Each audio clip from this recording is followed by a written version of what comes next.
Deuxième partie de cette émission échange consacrée aux réseaux sociaux qui apportent de nombreux avantages, mais qui sont aussi capables du pire. Dans quelle mesure ces plateformes pourraient être un danger pour vous, monsieur Cécile? Il s'agit également de la qualité de la nature des informations. Aujourd'hui, nous avons accès à une panoplie d'informations, d'outils, etc. Mais quand nous ne savons pas les manipuler ou les utiliser, cela peut détruire. Et les spécialistes, Madame Kwegba nous dira peut-être nous donnera plus d'informations sur ce qu'on appelle l'identité numérique, des choses que nous publions qui ne partent pas et qui ne partiront jamais. Nous avons l'impression qu'on les enlève, mais en fait, effacer. Et on peut te traquer, c'est-à-dire que 15 ans, 30 ans après, on peut te ressortir des vieux dossiers, ton casier. Justement, donc, il faudrait qu'on puisse prendre conscience de cela. Et aujourd'hui, nous avons vu des images qui ont déflairé la chronique dans les établissements scolaires. Je pense qu'il s'agit de l'homotif, etc. Je ne sais pas, c'est le nom que j'ai retenu. Parce que je n'avais plus envie de regarder ce genre de choses. Beaucoup de gens ne comprenaient pas.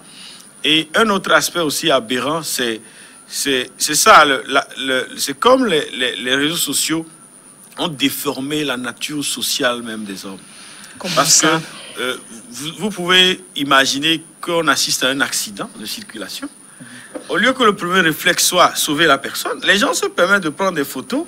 En fait, je ne comprends pas. Donc, c'est des choses qui me choquent. Moi, personnellement, je me dis, attends, on a raté quelque chose dans l'éducation.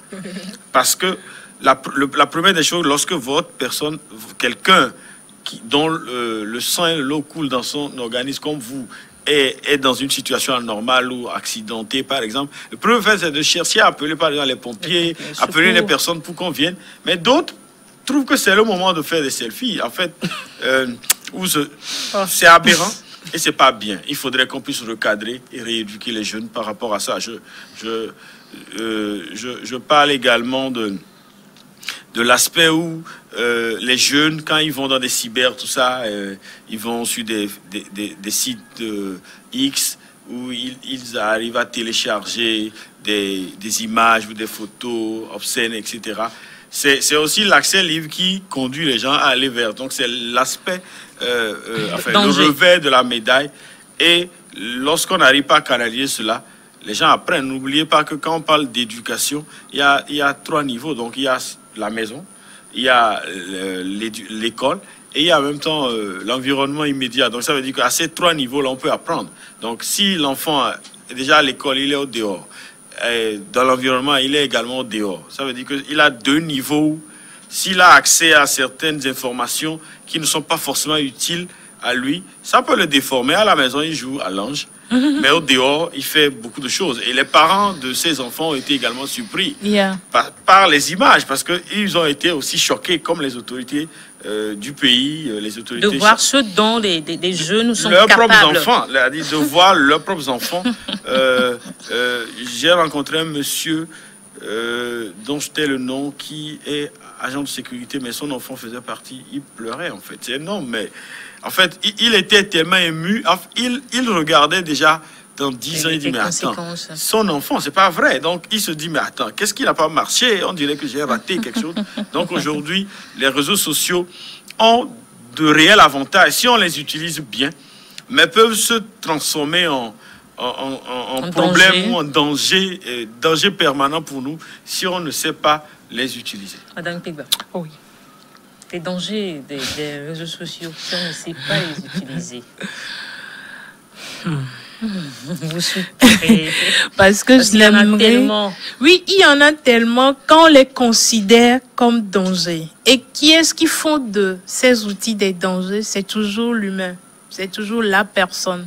C'est l'outil que nous en faisons, en fait, qui fait de la chose un danger. D'abord, aujourd'hui, depuis mai 2018, il y a le règlement général de protection des données personnelles. L'Union européenne a développé ça en termes de... Quand vous allez aujourd'hui sur des sites, on vous demande votre OK d'abord avant de prendre toutes les informations relatives à votre adresse IP, votre pays, tout. Et aussi... Facebook l'a développé. Mais souvent, est-ce que les internautes font attention? Ou ils cliquent vite, hein? Ok, ça passe, quoi. Les internautes ne font pas attention. La plupart, même moi je fais attention à ça. La plupart, c'est comme avec les assurances. On voit des tas d'écrits et puis on dit lui approuvé et puis on signe. C'est la même chose qu'on fait aujourd'hui. Mais nous sommes capables de changer de comportement. Moi, j'appelle ça des habitudes numériques. Il est temps, quand vous allez sur un site, vous parcourez le site de haut en bas, de gauche à droite, quelle que soit la manière dont... Donc, n'allez pas sur un site, vous allez en même temps et puis c'est fini. Donc, c'est déjà une curiosité numérique qui vous permet de savoir vous êtes où. Ce site fait quoi? Quelles sont les conditions? Est-ce que ce site est en train d'enregistrer mon image? Aujourd'hui, la plupart de nos laptops, nos téléphones, il y a des logiciels espions. Je peux voir tout ce que vous faites par une vidéo, mais vous ne le savez pas. Donc, c'est des méthodes, moi, je pense qu'il faudrait déjà mettre dans l'éducation numérique, déjà dans les écoles. Mais dès le bas âge. Dès le bas âge, à la maison, même si aujourd'hui, on n'a pas encore commencé le numérique proprement dit à l'école, on peut déjà mettre ça, je sais pas, l'éducation. Le cas du Togo. Le Togo, nous sommes au Togo. L'éducation civique et morale. On peut déjà commencer à apprendre aux enfants vos droits, vos devoirs, quand vous êtes sur Internet. Ils peuvent déjà développer un module comme ça dans l'éducation et mettre l'enfant devant les réalités de Internet. Internet, il y a la cybercriminalité. Internet, il y a des pédophiles.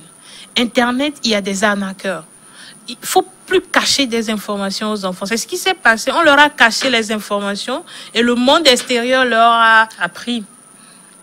Donc, il faut déjà une culture, une éducation numérique déjà de la personne dès le bas âge. Pas seulement les enfants. Aujourd'hui, il y a des adultes qui ont déjà raté cette information-là, cette éducation-là. On peut toujours rattraper ça. Donc, maintenant, si cela est fait et des gens continuent toujours pas à vivre dans la négativité de la chose, là, on peut parler vraiment du danger. Parce que les gens peuvent être en danger sans le savoir. Par exemple, tu reçois un lien, tu ne sais pas de quoi il s'agit, tu cliques. Aujourd'hui, pour te tracer, c'est facilement. Les programmeurs t'envoient un SMS, t'envoient un lien, tu cliques, c'est fini. La personne te suit partout où tu vas. En quel but? C'est pour faire beaucoup de choses. La collecte des informations et des données dont on parle. Donc, c'est important que les gens soient éduqués. Maintenant, moi, je ne parlerai pas citer tel danger, mais sachant qu'il y a la vie privée à côté, c'est-à-dire la vie personnelle, et il y a la vie aussi professionnelle, la vie publique à côté. Quand on parle des dérapages sur les réseaux sociaux, on doit souvent les adolescents, les jeunes. Est-ce que on peut avoir à l'adolescence le recul nécessaire sur le caractère privé ou public? C'est dur de le dire s'il n'y a pas toujours l'éducation, mais ces plateformes-là ont déjà des clauses. C'est-à-dire, par exemple, la plupart, c'est 16 ans. Pour pouvoir créer un profil, un compte, l'enfant doit avoir 16 ans. D'autres même, il faut l'autorité parentale. Maintenant, comment savoir si un enfant a 16 ans, 18 ans? C'est ça le hic. Donc, il faut toujours que la personne soit informée. Si c'est notre devoir à nous de les informer, c'est votre devoir à vous, les médias aussi, de les informer. Mais aussi, je pense que Internet en soi est un bon outil. Et les dangers, j'ai déjà appris qu'aujourd'hui, il y a beaucoup de ressources humaines qui vont sur Facebook pour vérifier les profils des candidats quand ils veulent recruter. Okay. Donc, il faut que les gens aient ces informations-là. Qu'est-ce que tu publies comme photo? Qu'est-ce que tu publies comme contenu? Quand les gens parlent d'un sujet, comment tu agis? L'identité numérique, qu'est-ce que tu donnes? Les commentaires que vous laissez. Merci, c'est à vie. Même si vous l'effacez, c'est à vie. C'est sur un cloud quelque part, c'est à vie. Donc, c'est important de veiller sur ça et de commencer à éduquer l'enfant sur cet aspect. Demain, tu iras à telle université. Moi, l'autre fois, on a fait un recrutement. On a vérifié le profil des gens sur Internet. Même l'autorivisa, l'algorithme qui est derrière. c'est programmé aujourd'hui pour vérifier tout ce que vous faites sur Internet. Même les demandes de visa. Si on ne vous le dit pas, ça se fait. Donc, même l'État le fait. Tout le monde le fait aujourd'hui. On est tracé. Donc, à nous maintenant de savoir comment se comporter. Comment contourner ces règles-là. Oui. Les bibliothèques et certains services publics offrent un accès Internet qu'ils filtrent. Maintenant, quelle est la qualité de ces filtres? Vous connaissez cette qualité-là? Ou bien il y a des pare-feux qu'on peut contourner des enfants qui arrivent à télécharger? Je ne suis pas expert comment ça se passe en télécom, etc. Mais là. Je donne un aspect un peu plus global, d'un regard de profane.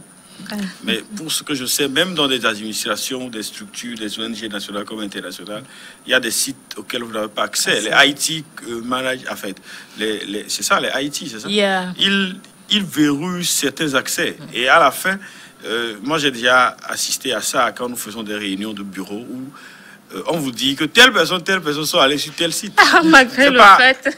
Oui, donc quand vous allez, on va sortir une fiche, un journal où on se dit que Kodjo est à l'étang. Dit que ça fait que quand on le dit publiquement, vous savez que ça veut dire qu'on nous suit. Parce que quand on dit ça aux gens, les gens pensent que c'est de la blague. Donc quand le Haïti, lui, il sort son document, il dit à tout le monde, tu es allé sur tel site à telle heure, il a dit que tu as fait telle minute. C'est sérieux, hein? Donc ça fait que tout le monde est rentré. Tu ne peux pas. Logique dans la cadence. Il y a même certaines structures dans lesquelles vous ne pouvez pas faire des copies-coller. Vous êtes obligé de saisir, même si c'est 100 pages. C'est comme... Cela veut dire que si on vous donne l'accès à pouvoir copier n'importe quel document, vous pouvez aussi copier les documents de la structure. Donc, vous ne copiez pas. Je ne veux pas donner les noms, mais il y a des structures. Et maintenant, dans ces tests cyber, tout ça, normalement, je pense que les réglementations devraient permettre à ce qu'on puisse faire des restrictions. C'est des restrictions qu'on doit faire pour que lorsque des enfants viennent, etc., que celui qui s'occupe du cybercafé, par exemple, fasse un tour des fois pour regarder, parce que c'est important. Et mais même s'il fait que l'enfant réduit cette page-là, il ne sera jamais... Normalement, on doit pouvoir avoir cet accès, surtout quand il s'agit des enfants, d'avoir un œil plus regardant, parce qu'ils sont capables de cliquer rapidement, ils sont même plus agiles dans la façon de... On a vu, moi, j'ai toujours recours à certaines petites vidéos qui passent où l'enfant, il a son... C'est drôle, mais c'est aussi ça l'image. Et quand les gens voient certaines choses, c'est pourquoi il dit il y a le bon côté de cette chose-là, où on nous montre des choses qui sont mauvaises, mais pour nous dire de faire attention, parce que nos enfants sont capables de faire ça. Vous voyez un enfant qui tient un gros livre, il a son smartphone dans le livre, il ouvre le livre et il regarde dans le smartphone, il fait tout. Le papa arrive, il fait ça. Donc, il ouvre les pages, il ferme le smartphone et le papa pense qu'il est en train de lire, mais il ne lit pas. Donc, si on a pu nous montrer ça aussi au vu, c'est que quelque part, ça se fait. Donc, si nous n'avons pas encore surpris nos enfants en train de faire ça, il faut mettre toujours les garde-fous. Et ça passe par l'éducation, comme l'a dit Madame Kwigwa, parce que il faut plutôt présenter la réalité et les inconvénients si vous vous comportez de telle manière. Pour que la personne sache que, on ne m'interdit pas parce que moi je suis pas... Il faut interdire. Il faudrait pouvoir expliquer. Donc, la restriction doit être dans la démarche. Parce que quand je parlais de la restriction où on ne peut pas aller sur un site, j'étais dans une organisation. Le Haïti nous a bien expliqué pourquoi. Et il a parlé aussi de l'image de l'organisation. Donc, parce que quelque part, si eux, ils peuvent tracer, c'est que quelqu'un d'autre aussi peut tracer. Donc, on pourra dire que les agents de telle structure vont sur tel site, tel site, tel site. Donc, c'est pour l'image, notre image et l'image de l'organisation. Donc, je me dis que c'est normalement... Ce n'est pas à demander. J'estime que normalement, en termes de pédagogie, il faut pouvoir restreindre, il faut pouvoir protéger. Et des fois, on peut protéger quelqu'un par force. C'est-à-dire que, je ne parle pas de violence, mais on peut t'obliger, c'est comme le port des masques, par exemple, dans la rue, etc.